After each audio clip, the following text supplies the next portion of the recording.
Today on CityCast Boise, the last few years have been rough on Monique Michel. After her Ballet Folklorico Mexico Lindo studio closed during COVID, she worked to bring a safe space to her students wherever she could. Now, after dancing in parks, garages, and on Zoom, the company is celebrating the grand opening of a dream studio in Boise.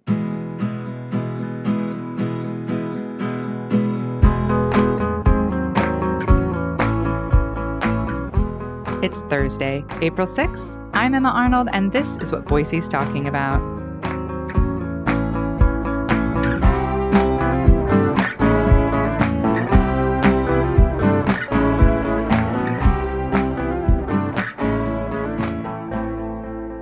Hi, Monique. Hi, Emma. Welcome to CityCast. Thanks so much for being here. Thank you so much. Thank you for the opportunity. I'm excited to be here. So Ballet Folklorico Mexico Lindo is celebrating 20 years in Idaho, but I understand you have actually had a really challenging couple of years during COVID. How have you been able to keep going as a dance studio during all this? Thank you for acknowledging that it was really hard. You are correct. We are celebrating 20 years here in Idaho. And during 2021, my landlord raised my rent. And unfortunately, we were coming out of quarantine, but a lot of my families, and myself included, had lost my job during quarantine. And I just didn't feel comfortable passing the cost on to my dance families. And I just thought, maybe this is a sign from the universe that it's just time to, like everybody else during quarantine, learn to pivot and just take another direction. And so I gathered my dance family and I shared with them that I had made the decision to close the studio. And we had been in that location in downtown Nampa for 10 years. And honestly, some parents were just so emotional and some of them were, crying and just sad. And what are we going to do? And full disclosure now, I had no answers, but I was like bravest of the brave. And I was like, you know what? We're going to be just fine. And we're going to relocate and we're going to find somewhere. And in my head, I had no clue what was going to happen.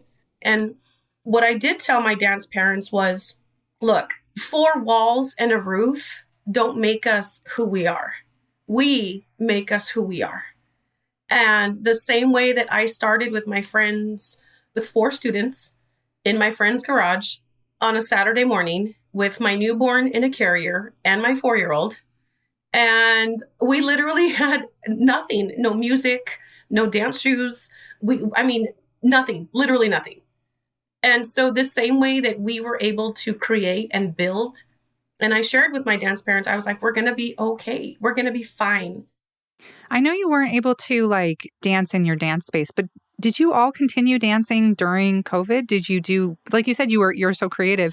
Were you able to do, Zoom dance classes or meet up in parks or stuff like that? Yes, ma'am, we did. And teaching dance via Zoom is the pits. I can just imagine. Because I didn't know what I was doing. Now, 2023, sure, no problem. I got lesson plans, no worries. Back then, oh my gosh, that was a disaster.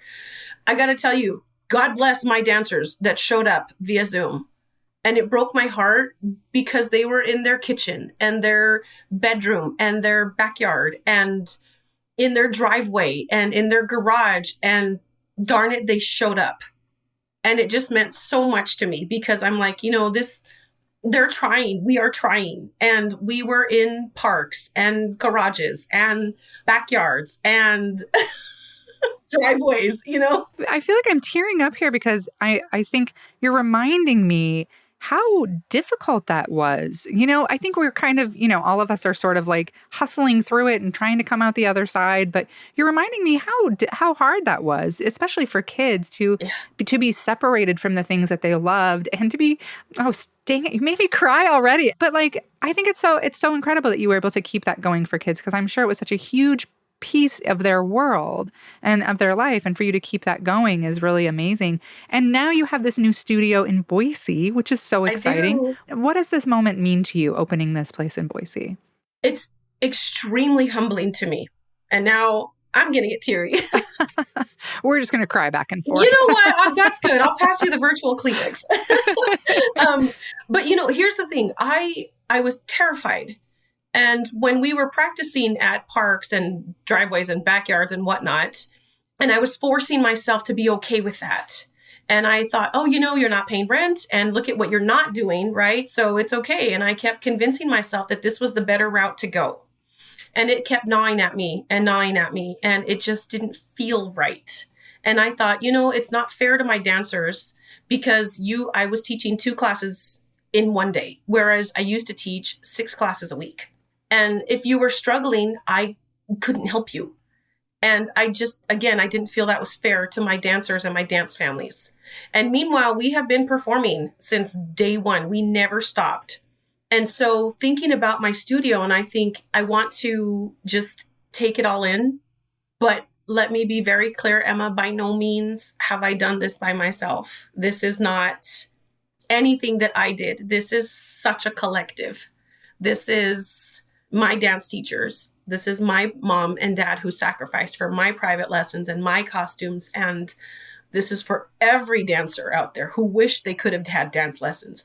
I have story after story after story in English and Spanish. If only I could have. I wish I would have. When I was little, I've always wanted to. I've seen them over and over and over. So dance is a privilege. I recognize that. The arts are a privilege. I recognize that. When I open my studio, I'm 150% serious when I say it is for everyone. It is a safe space. Absolutely everybody is welcome in my space. Whatever biases people have, that needs to stay at the door because I am not about that. I love to hear that. I love to hear that. It's very refreshing. And I know some people might not be familiar with this style of dance. So what is ballet folklorico? So in a nutshell, it's traditional Mexican folk dancing from the various regions of Mexico. And we say regions, whereas geographically speaking, they're states. There's 31 states in Mexico, right? And each of the states has its own style of choreography, of costuming, of musicality, of the instruments used. And it all depends on the influence of basically whichever country colonized them. Yeah. And when I talk to my dancers, I'm a teacher by trade. That's what I know. That's what I did, right? Dancing just happens to be the longest relationship of my life. It has outlasted everything.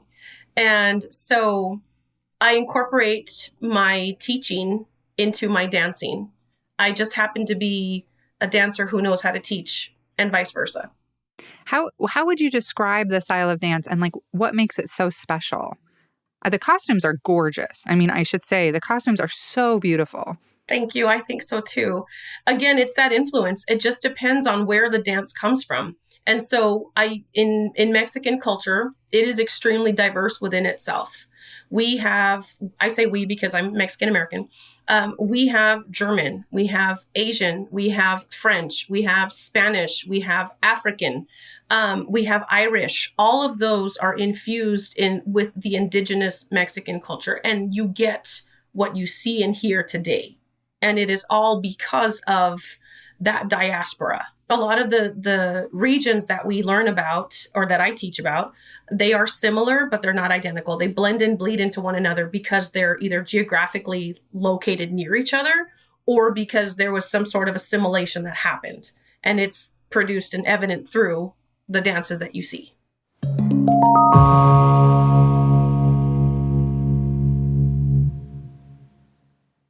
You mentioned earlier, I thought it was so beautiful that you said dancing was your longest relationship. Yes, and I ma'am. wanted to ask you, you've clearly been dancing for, we'll say a few years. You're So very kind. what keeps you in it? What keeps you going? Why do you love it so much? Emma, I don't know how to not. I really don't. I've had so many dance injuries. I have ruptured my Achilles tendon and I didn't walk for 8 months. My dancers taught my classes. I never asked them. They did it all by themselves. I have broken my ankle, I don't know, I think 5 times. I don't even know. I mean, all of my I've even broken my nose, okay? Oh my gosh. I just don't know how to not. And every single time I thought, okay, I'm done. You know what? I'm going to retire. I'm done. It was never done. And I'm a very spiritual person. So things that have come up and that have happened, for me, it's just a natural progression of that I'm on the path that I'm meant to be on. And the people that I am honored and charged to serve, the people that I am honored and charged to teach and share and learn with, they have all come across my path the same way that I've come across their path. And LOL, not kidding, my birthday is Mexican Independence Day. Oh, It's September 16th. So, like, it doesn't get any more legit than that. yeah. So, and I think I have the coolest birthday because all of Mexico celebrates with me, and Hmm. or I celebrate with all of them. And when I've performed on my birthday since I was 6 years old, and I tell you what, I wouldn't have it any other way. Like you said, like you mentioned being Mexican American and having this very fun birthday. And it makes me think of your students and like, why do you think it's so important for them to have a space where they can really express themselves and connect and share their culture with the rest of the community? I see my students. I see them. They trust me. They know that I will always be in their corner. They know that I am there for them. They know that I am going to be their biggest cheerleader. They know that I am someone that is going to uplift them, and my space is going to be the bright spot in their day if and when nothing else is. They can depend on me. I want to be the teacher that I never had. I can think of two teachers in my lifetime that made an impact on me. And and we are going to learn about dance, and we're going to perform, and we're going to share, and we're going to, do all of the technical things related to dance and Mexican dance in particular. But we're going to laugh, and we're going to cry, and we're going to come to class and be tired and grumpy and bloated and not having it. And it's okay. Because at the end of the day, like I said, my space is a safe space. And it's just important for me to have that safe space because I didn't realize growing up that I did not have that safe space. Um, you know, I'm thankful now that I have a space where I can stay after class. If there's something on your heart, we can do that. We can stay there. Versus when I was at the park or community center or whatever. And, like time is money, you got to go. But now it's my Yeah. space and we can do that. Other than the steps, which you mentioned, what's the biggest lesson or like advice that you give to your students? Like when they finish a class, like what knowledge do you want them to walk away with other than, the actual steps of the dance? I want them to know who they are. I'm in a fellowship right now, the fellowship for the Western States Arts Federation, WESTAF, and it's through the Emerging Leaders of Color. And I'm in the cohort for the Pacific Northwest. So I represent Idaho. And the biggest takeaway I have and that I have shared with my students is know who you are when you show up. That's very good advice. I mean, I'm taking it right now. I love it. That's really good advice. Thank you. I think so too. And I tell my students when they walk in and they're like, hi, Monique, or, hey, what's up? And I ask them two things. What was the best thing that happened to you today? And what do you know for sure? Hmm. And I tell them, know who you are when you show up. You are all of these things, and bring your authentic self to the classroom, to the stage, to the studio, wherever you go. Be your authentic self, whatever that looks like. Both of my children are gay, and that is huge and paramount in my life. And I tell them, this is who we are, and this is where we're at, and it is not about judging or anything. And like I said, I have some people that are like, oh, I'm too this, I'm too that, I've always wanted to, and I say, would you like to dance? Would you, do you want to try it? And they say, well, and they kind of get all shy about it. And my philosophy is, you want to dance? I want to dance with you, period. Like, let's just do it. That's really beautiful. People like dancing is one of those things like singing. I mean, I guess any art, but I think of dancing and singing very specifically how vulnerable it is, Right. and to create a safe space where people can totally be themselves that's a really amazing thing that you're doing, and I think that's really beautiful.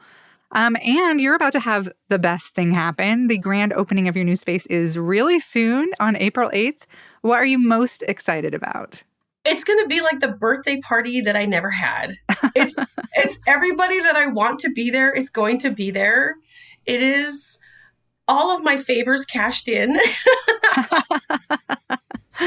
It is all of everybody who has supported me and who has been in my corner, who I have always championed on the sidelines for them as well. They're coming to support me. And I got to tell you, it's overwhelming and it kind of makes me a little bit uncomfortable to receive that. Like even now, I'm kind of like, Gotta be vulnerable. You gotta be vulnerable back. do It's we hard. really? But it's disguised as the grand opening. But in reality, we are there to form and create a sense of community. And that is beautiful. And that's what I want for this space is a sense of community, period. Well, I love that. That's so beautiful. That's amazing. I think that's so Thank cool. you. Yeah. Well, Monique, we're so excited for you in this new space. And I think it's really amazing how you empower your students and, help them connect with their identity and their culture. And I Thank you. cannot wait to see the new space and to see you dance. I am so excited. I can't wait. Thank you, Emma. I appreciate you so much. Thanks for the opportunity. I can't wait to see you there. Taco trucks, mariachis, DJ, giveaways, Amazing. BIPOC vendors. Come on, man. Sounds like the best party we've had in a long time. Amen. Let's go.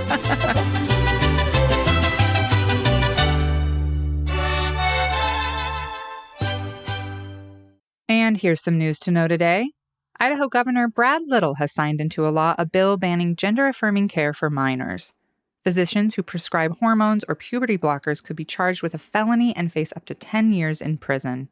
According to the Idaho Statesman, it's one of 3 anti-trans rights bills that the governor has signed this session.